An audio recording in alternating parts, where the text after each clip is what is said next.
अपने YouTube channel Amit Kumar Tewatia पर। और एक लंबे अरसे बाद आपसे मुलाकात हो रही है मित्रों, क्योंकि आप जानते हैं कि 19 अक्टूबर से सरकार के दिशा निर्देश के अनुसार हमने तेवतिया कोचिंग संस्थान में जो ऑफलाइन कोचिंग हम कराते हैं वो इंस्टीट्यूट खुल गए हैं। इसी के चलते थोड़ा समय लगा आपको वीडियो प्रोवाइड कराने में, लेकिन अगर आप उत्तर प्रदेश में किसी भी परीक्षा की तैयारी कर रहे हैं तो ये निश्चित मान लीजिएगा कि आपको हिंदी के बिना परीक्षा पास नहीं कर पाएंगे, क्योंकि हिंदी प्रत्येक परीक्षा में महत्वपूर्ण स्थान रखती है उत्तर प्रदेश की सभी भर्तियों में।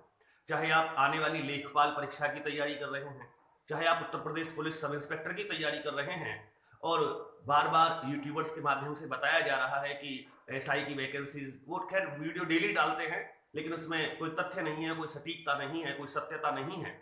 सबसे अधिक अगर आप विश्वास करते हैं तो न्यूज़पेपर पे करें। न्यूज़पेपर में आने के बाद ही किसी खबर की यदि यूट्यूब वीडियो बनती है तो वही सत्य होती है, और कोई गुप्त सूत्र नहीं है, कोई अज्ञात सूत्र नहीं होते। पता नहीं कौन से अज्ञात सूत्रों से ये लोग प्रत्येक दिन कुछ ना कुछ नया लेकर के आते रहते हैं। और यूट्यूबर्स सोशल मीडिया के माध्यम से जितने भी हमारे बच्चे हैं, जितने भी छात्र हैं, वो सभी भ्रमित होते हैं। आप किताबों से तैयारी करें, आप यूट्यूब से तैयारी करें, केवल पढ़ें और किसी बात पर विश्वास ना करें। अखबार पढ़ें प्रत्येक दिन करंट अफेयर्स के लिए, और समय समय पर हम भी आपको न्यूज़पेपर की करंट अफेयर्स प्रोवाइड कराते रहेंगे। आइए, हमारी हिंदी में बहुत सारी वीडियोस आप तक पहुंच गई हैं। थोड़ा सा सिलेबस हिंदी का रहा है जो हमारे चैनल पर अभी तक नहीं आया है, उसे लेकर के हम पुनः एक बार हाजिर हैं। मैं अमित कुमार तेवतिया आपका अभिनंदन करता हूं, और यदि आप हमारे चैनल पर नए हैं तो हमारे चैनल को सब्सक्राइब करना बिल्कुल ना भूलें। अपने दोस्तों के साथ शेयर करें, उन्हें बताएं कि पढ़ाई का मात्र एक संस्थान, अपने क्षेत्र में सर्वश्रेष्ठ रिजल्ट देने वाला एक संस्थान तेवतिया क्लासेस के माध्यम से आप तक क्लास पहुंच रही है। मित्रों, हमने हिंदी में संज्ञा पढ़ा, सर्वनाम पढ़ा, और आज विशेषण को लेकर के हम आपके साथ हैं। जो बच्चे तैयारी कर रहे हैं वो देखें कि विशेषण में यहां पढ़ाने का तरीका थोड़ा सा बदला गया है। आपको वन लाइनर के माध्यम से किस प्रकार से प्रश्न पूछा जा सकता है ये मैं बताता चलूंगा, और आंसर आप कॉपी पर भी लिखते चलेंगे। आइए देखते हैं विशेषण। सामान्य हिंदी अध्याय विशेषण में पहला प्रश्न यहां बनता है कि संज्ञा या सर्वनाम की विशेषता बताने वाले शब्द। हम जवाब देंगे विशेषण।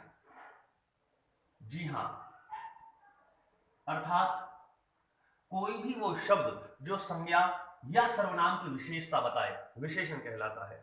और ये मान लीजिएगा कि ये कहा जा सकता है कि केवल संज्ञा और सर्वनाम की विशेषता बताने वाले शब्द ही विशेषण होते हैं। यदि क्रिया की विशेषता बताए, यदि विशेषण की विशेषता बताए तो उन्हें विशेषण नहीं कहा जा सकता। केवल संज्ञा या सर्वनाम की विशेषता बताने वाले शब्द विशेषण। जैसे हम उदाहरण में देख सकते हैं, सीता सुंदर है, तो यहां जो सुंदर शब्द है वो विशेषण है, क्योंकि वो सीता की विशेषता बताता है, और सीता यहां व्यक्तिवाचक संज्ञा है। अतः संज्ञा की विशेषता बताने वाले जो शब्द हैं वो विशेषण है। सुंदर है, काला है, विद्वान है, चतुर है, अनेक प्रकार के विशेषण होते हैं, हम आगे पढ़ेंगे। अगला यहां प्रश्न है कि जो शब्द विशेषता बताए उसे हम कहते हैं, तो आप जवाब दें विशेषण। जो भी शब्द विशेषता बताएगा, जैसे सीता की विशेषता है कि वह सुंदर है, तो जो सुंदर शब्द है वो विशेषण है। जो संज्ञा या सर्वनाम की विशेषता बताए उसे हम विशेषण बोलेंगे। प्रश्न 3 पर आप ध्यान दें, पूछा जा सकता है कि जिसकी विशेषता बताई जाए, अर्थात सुंदर कौन है, तो सुंदर सीता है। जिस शब्द की विशेषता बताई जाए उसे कहते हैं, तो उसको हम बोलते हैं विशेष्य। अर्थात सीता सुंदर है, सुंदर शब्द विशेषण है क्योंकि यह विशेषता बताता है सीता की, परंतु सीता क्या है, तो सीता जो है वो विशेष्य होगा। ध्यान से सुने, अगर वाक्य हो कि गाय काली है, तो गाय क्या है, गाय विशेष्य है, और काला जो शब्द है वो रंगबोधक विशेषण है। यदि हम कहें कि गाय का दूध पीला होता है, तो यहां जो पीला रंग है वो गाय की विशेषता नहीं है, वो दूध की विशेषता है। अतः गाय का दूध पीला है, तो यहां विशेष्य क्या होगा, गाय होगी नहीं, पीला क्या है, दूध है, तो दूध शब्द विशेष्य होगा और जो पीला शब्द है वो विशेषण होगा। जो विशेषता बताए वो विशेषण, और जिस शब्द की जिस संज्ञा या सर्वनाम की विशेषता बताई जाए उसे हम विशेष्य कहते हैं। तो आप विशेषण और विशेष्य में बिल्कुल कंफ्यूज नहीं होंगे, दोनों शब्द बिल्कुल अलग अलग हैं, साफ है। आइए आगे देखते हैं, विशेषण और विशेष्य से आगे बढ़ते हैं कि विशेषण के प्रकार होते हैं। पूछ लिया जाता है कि विशेषण के कितने भेद हैं, विशेषण कितने प्रकार के होते हैं। तो साथियों ये 4 प्रकार के होते हैं। अगर आप चाहें तो चारों के प्रकार लिख सकते हैं। एक होता है सार्वनामिक विशेषण, एक होता है गुणवाचक विशेषण, गुणवाचक विशेषण के बाद एक आता है संख्यावाचक विशेषण, और तीसरा होता है परिमाण बोधक विशेषण।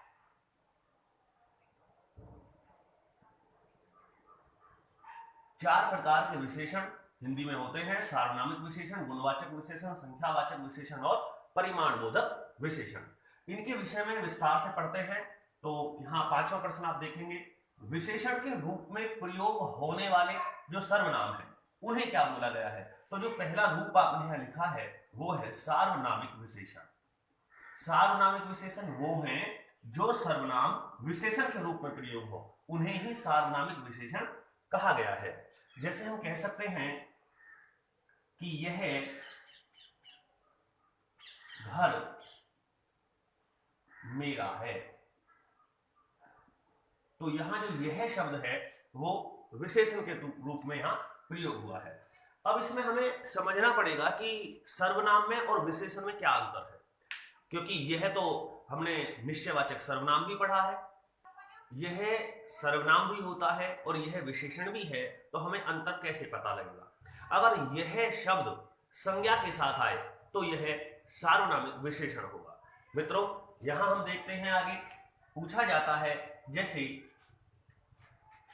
छठा प्रश्न आपसे पूछा जा सकता है, सार्वनामिक सर्वनाम के प्रकार हैं, यानी कि जो पहला भाग है वो है भी 2 प्रकार के होते हैं, और 2 प्रकार में नंबर 1 होता है मौलिक सर्वनाम, मौलिक सार्वनामिक विशेषण, और 2 होता है यौगिक सार्वनामिक विशेषण।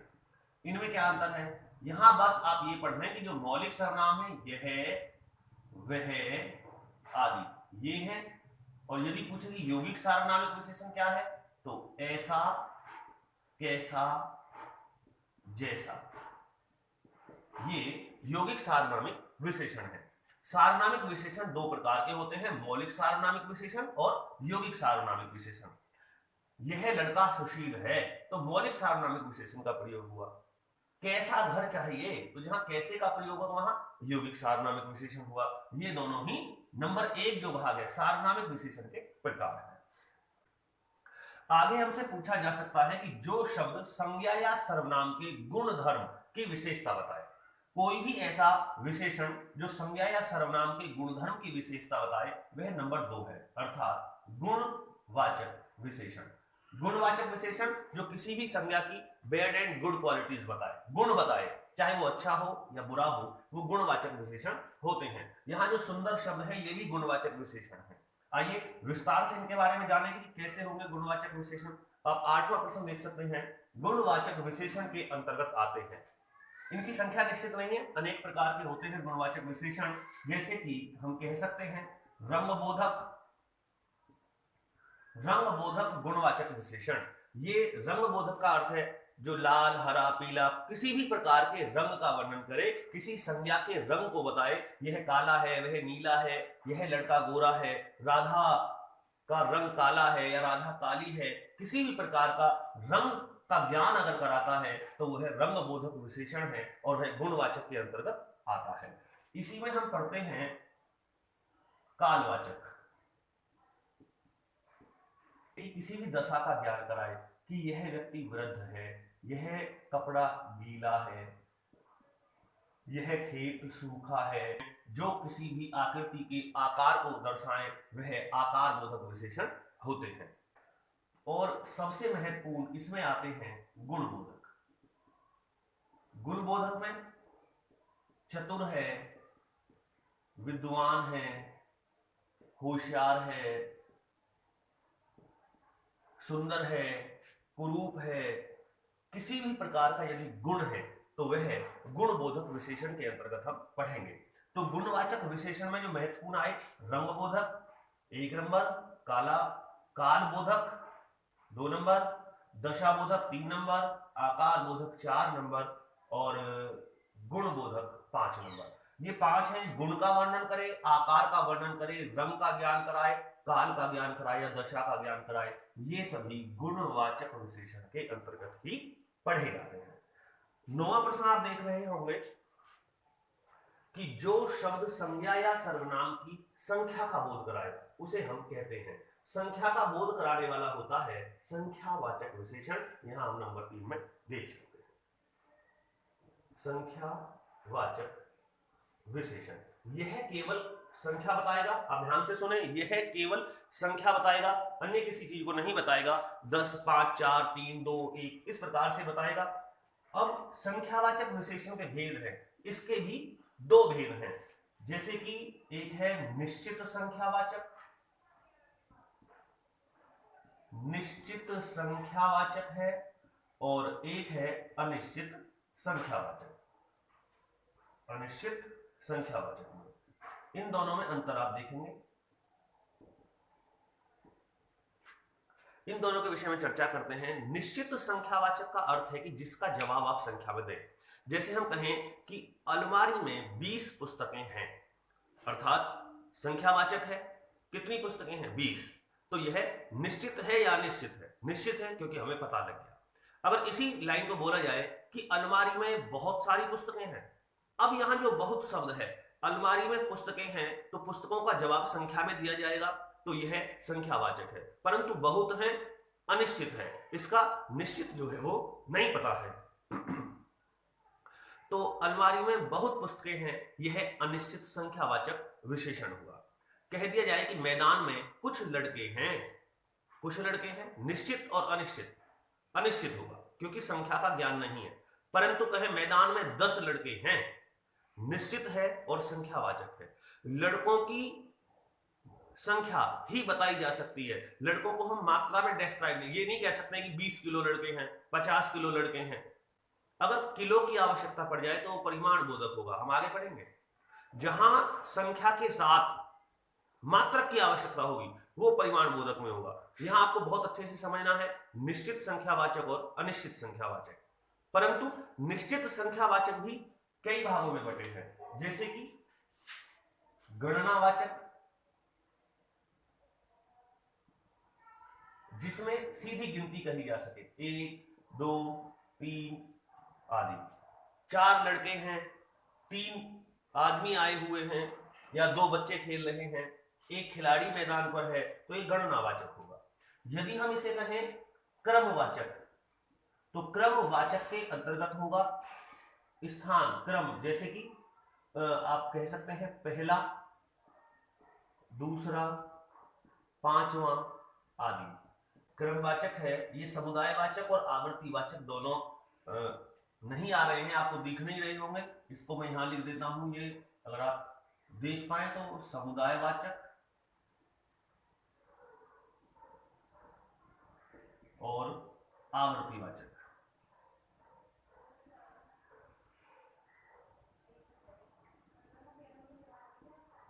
समुदायवाचक और आवर्तीवाचक दोनों ही निश्चित संख्यावाचक विशेषण के अंतर्गत आते हैं। समुदायवाचक में कह सकते हैं दोनों, तीनों आदि, और आवर्तीवाचक में कह सकते हैं 2 गुना, तिगुना, या 2 बार या 3 बार आदि। इस प्रकार से आप इन दोनों को देख सकते हैं, क्योंकि यहां नीचे ये नहीं समझ में आएंगे, आपको नहीं दिख रहा होगा जो लिखा गया है, इसलिए आप इसको यहां से देख सकते हैं। तो आप यदि इसको आराम से पढ़ें, एक बार में समझ में नहीं आए दूसरी बार पढ़ें, फिर ना आए तो आप कमेंट से माध्यम से पूछें। और जो बच्चे ऑफलाइन कोचिंग करना चाहते हैं वो जनपद बुलंदशहर गुलाउठी, बड़ा बिजली घर, सिकंदराबाद रोड के सामने गली में हमारा संस्थान है तिब्बतिया कोचिंग क्लासेस, जिसमें अभी लगातार हम 3-4 बैचेस हैं जो चल रहे हैं यूपी पुलिस सब इंस्पेक्टर के और लेखपाल और पीईटी के, तो आप उनसे भी तैयारी कर सकते हैं। आइए देखते हैं कुछ महत्वपूर्ण प्रश्न जो बचे हुए हैं विशेषण में, क्योंकि इन प्रश्नों के बाद विशेषण में आपको कुछ भी ऐसा नहीं मिलेगा जो आपको नहीं पढ़ाया गया है। यहां नोट में स्पेशल आप देखें कि यदि संख्या से पहले लगभग, करीब, तकरीबन लगा लें तो यह अनिश्चित संख्यावाचक कहलाएंगे। जैसे यदि हम कह दें कि कक्षा में, जहां ज्ञान पूरा नहीं है, कक्षा में करीब 100 बच्चे हैं, 100 बच्चे हैं। अगर हम यहां करीब शब्द लगा देते हैं तो यह अनिश्चित हो जाता है, यह निश्चितता का बोध नहीं कराता। अर्थात जो हम संख्यावाचक विशेषण पढ़ रहे हैं उसमें निश्चित संख्यावाचक और अनिश्चित संख्यावाचक हमने पढ़े।